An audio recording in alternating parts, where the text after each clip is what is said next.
What's up, everybody? Welcome back to the channel. And today's episode of Operation Overhaul, we have a 2002 F150, and what we're doing to it is we're doing a rear end swap.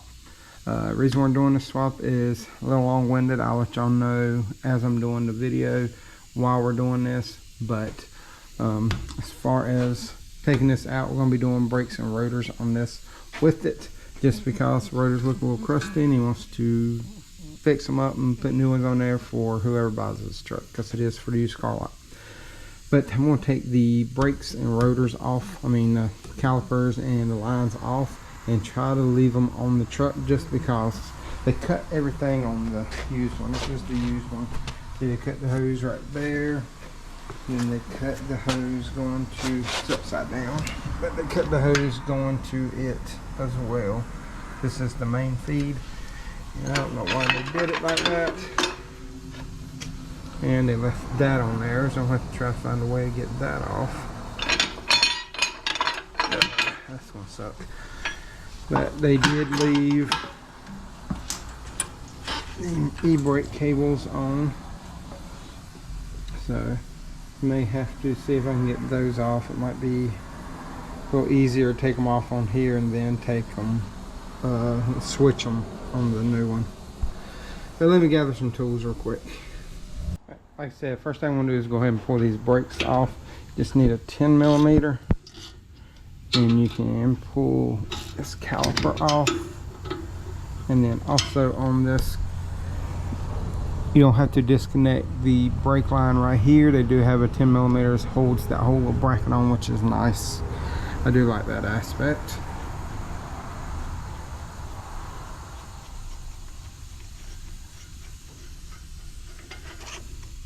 That's your caliper bolts.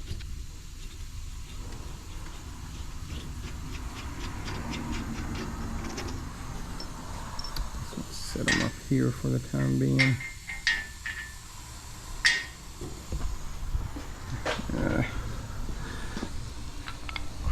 Now moving them all around, and go up on the back of these calipers, and then let them come down. Because the top ones go into that groove, so it makes it a little bit harder to get them out. The pads don't look bad. I know I shouldn't let it hang, but my only option with one hand at the moment.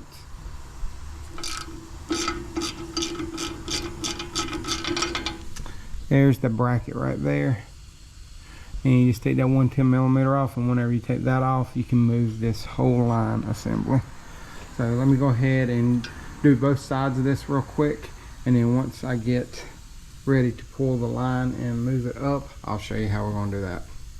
Okay, so I set both of them up on the spring purchase, because the rear end is attached to the bottom of the springs, which works out, and you can just lower the differential down and don't have to worry about maneuvering the lines all around, which is great.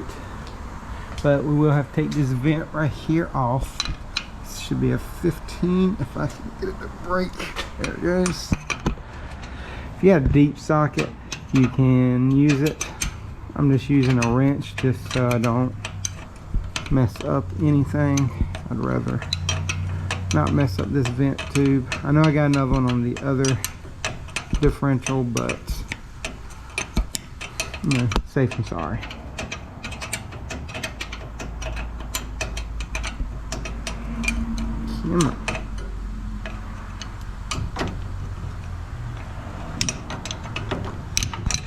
While I'm doing this, I can tell y'all while we're changing this differential. So when he got this truck, there it goes. Yeah, when he got this truck, it was, speedometer was 15 miles an hour off. Hey now. Hey, how you doing? Take it in here. Right, yep, that works. So like I was saying, when you got this truck, speedometer was 15 miles an hour off. Oh, by the way, there's a bolt up here, helps hold some stuff. I don't hit y'all continuously. This helps hold the brake lines too. It's a 13. But as I was saying, bought this truck, had speedometer is 15 miles an hour off. We tried to reprogram it, would not do it because it had a P1000 code. I didn't see him in there. He ain't here right now. Oh, can you sign for? Yeah. Sorry about that. I had somebody pull up and I had to sign for some stuff. But as I was saying, so he bought this truck, had 15 mile an hour off on the speedometer. Tried to program it, would not take, had a P1000 code, and we couldn't get it to clear out just because that's a general code that they put on their Fords and stuff when stuff happens. And it will not program with the P1000. We called Ford, that's what they told us was the issue. So he took it to the Ford dealership.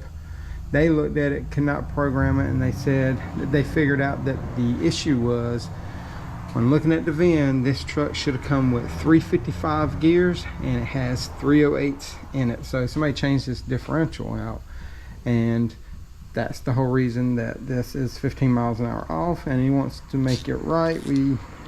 They said that they cannot get the P1000 to clear off either, and that was either change the gears inside or change the whole differential. And he found out there's a speed sensor right here, but he determined that doing a thing's tight differential, full differential, is cheaper than doing just gears and a lot less work. I do agree with that. It is a lot less work on me. I mean, yeah, I'd get paid more to do it, but come on off of there. There it goes. That's one of your speed sensors right here on top of the differential. But yeah, it is a lot less work on me. Make sure I don't hit my head. And I don't mind that. I know it's a business and he's got to, do things more cost effective for him, and I don't blame him. All right, next step, I'm gonna go ahead and take these shocks off. All we're gonna do is just take this bolt right here out. There should be a bolt and a nut on either side. There should be two of them. I don't know what size they are. Let me take these out, I'll let y'all know, and then after that we'll start taking the drive shaft out, and then we'll disconnect the e-brake cables, which I think should be fairly straightforward. But let me just take out the shocks and then we'll tackle that drive shaft. Got the shocks out, I just got them leaning up against it right now, and I forgot there is another bracket right here that bolts to this little bracket right there. Went ahead and took all the drive shaft bolts out except for this last one. They are 12.12 millimeters. I'm just setting them up here, and she is a little hot because I did have to heat them up just because it had thread locker on there. And now I got all the bolts out. I just heated up this section right here on the flange that is on the differential, just because that's where threads are, and it will expand and free up, and then it will melt that Loctite as well. All I gotta do is knock that loose. I got a rubber mallet over there, and I got a pry bar that I can use. Let me see if I can set y'all up. It may be a little dark, sorry about that. I actually have a big screwdriver as well. See if I can get in behind here.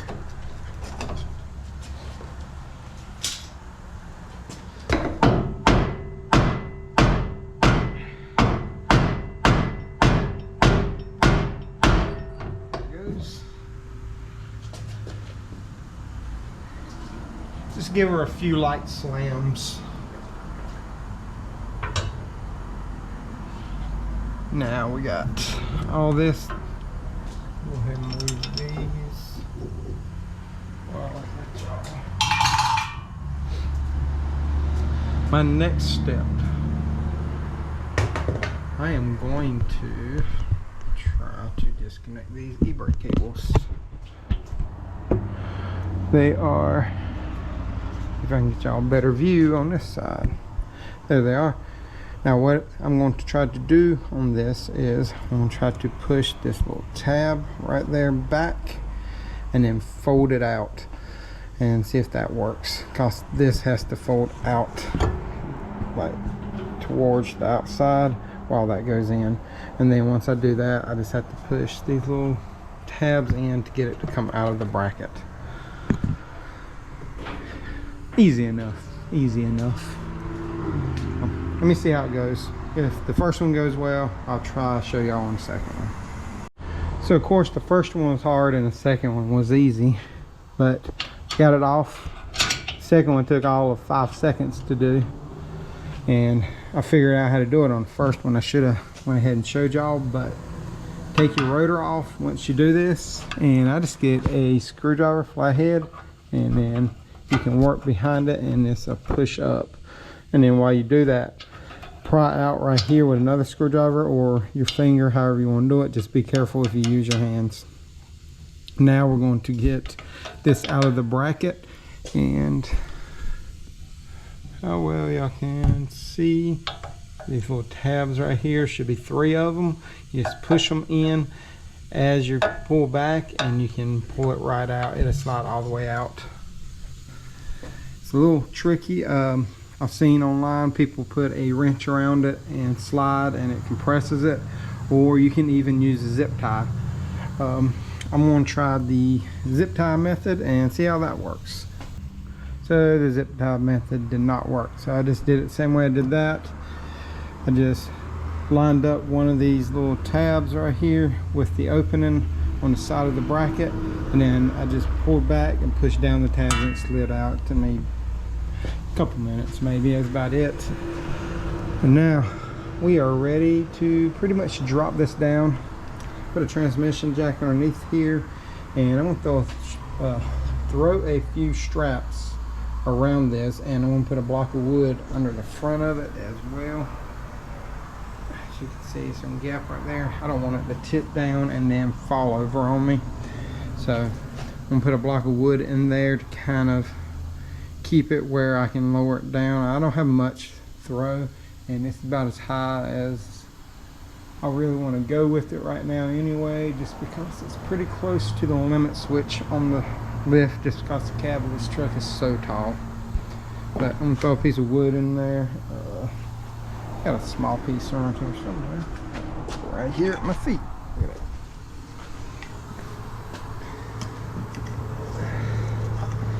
Come on, get in there.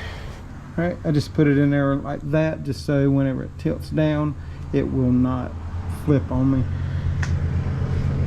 Now getting this off, you're gonna need either a cherry picker or a couple buddies, because these things are really heavy. Now all we have left to do is to take these 4 nuts off of the U-bolts, and then there's 4 on each side, and then once you do that, you can start lowering the differential down. I think these right here are like a 21, 24, around there. I think a 7/8 socket, so it's probably about a 22 to be honest. All right, we got everything disconnected, and now we're going to lower it down enough to where we can try to maneuver it out of the way.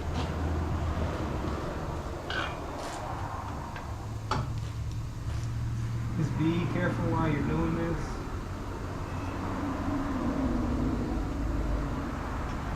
This side is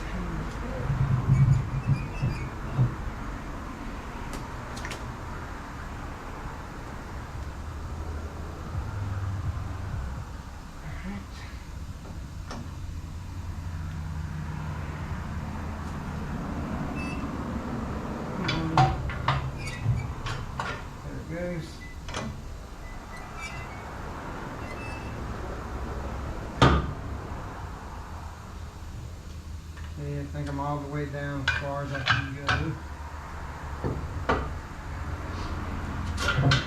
Yep. Now I just got to maneuver it out of the way. Make sure that it clears everything.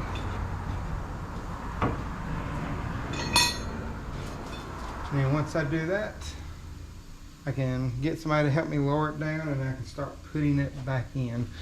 Now all I'm going to do right now is just go ahead and start taking stuff off of this other differential and getting it prepped and ready for installation. So once I get ready to put it in and start torquing things down, I will bring y'all back and give y'all all the torque specs, and whenever I do the brakes on here, I'll kind of show y'all the brake torque specs and all that stuff as well. So next thing you'll probably see will be the differential in and me just kind of connecting everything back together. So we got everything back in, got everything as far as shocks, brake lines, brakes on. You can see we got the new brake rotors and the new pads are in. Now I want to go over some torque specs real quick. All the little 10 millimeters, your brake calipers, your brake line holders, your emergency brake bracket right here, all that stuff, even the little vent tube right there, all that torques to about 20 to 22 foot-pounds is what everything calls for in service data. These right here, I did make a mistake last time. What I meant to say was put something behind here and spray paint it so you know how high up they are. I just used like an old extension like that, just spray painted it so I know from here to the end that's how much was sticking up, and we just kind of went off that to make sure they were about the same as far as the stick up. They may be a little different from one another, but as long as you got them tight and make sure that they're straight, don't make sure that they're like crooked or off to the side. Shock mounts, these torque to 40 foot-pounds down here. Up there I didn't take them loose, so none of that. Even this bolt right here, you can just hand tighten that, but it does have a torque spec of about 17 foot-pounds. And I'm trying to make sure I don't forget anything. Don't forget your speed sensor. We don't have to bleed the brakes because we didn't open up the system. That's why I like doing it this way. But I am going to do one more thing. We're going to drain the fluid, change out the silicone on the cover of this, spray it out, and then we're going to refill it with some new fluid just to be safe. And the way that you refill it is this plug right here on the front. Should be a square, I think 3/8 is what that is for 3/8 ratchet, and then it's just, I think these are 12s or 13s right here. You take that off.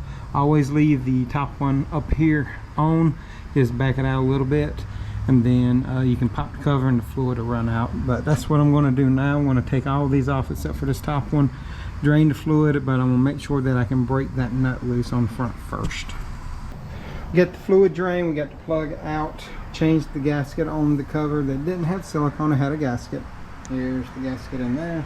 Now we're going to fill it up with some 75-140, what service data calls for. So, and just going to fill it up until it starts running out the drain hole. Already put one cord in there.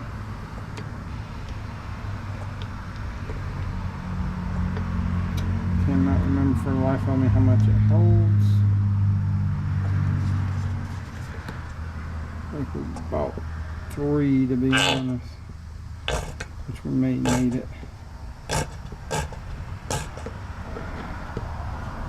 Yep. So let me put this last one in, and we just put some of this friction modifier in there just to be safe. You don't have to put that in there. I just like putting that in any Ford differential, so it's a personal preference. But let me put this last one in there, then I'll bring y'all back and we'll close out the video. Alright, so we got everything done. I just gotta wipe it off now, clean it off with some brake cleaner. We got it full. This took 2.6 liters, which is roughly about 3 of those, a little bit less than 3 of those. But it is full. You're just gonna fill it up till you see it run out of here. And mine took right at 3 on this one, because I guess some of the fluid in the tubes come out too. But it took about 3 of those, and we used the 75-140 like I showed you earlier. It does have a gasket for the cover. Let me get it. Sit right here. RDS 55341. This is an 8.8 differential as well. The 9.4 whatever, the next size up, uses the same amount of fluid. where the 10.575, whatever that is, I forgot which one is, but it holds about double the amount of fluid. But this is going to conclude the video. I just got to clean everything up, put tires on there. But y'all like the video, hit the like, subscribe, notification bell. If there's something on it that you didn't like, let me know in the comment section. And if there's a way to do this a little bit quicker, let me know in the comment section, because it could help somebody out in the future as well. And like always, I got the Patreon, Instagram, shirts, hats, stickers, whatever y'all want. Just hit me up on Instagram for all that stuff. And y'all remember, torque this tight, and y'all have a great day.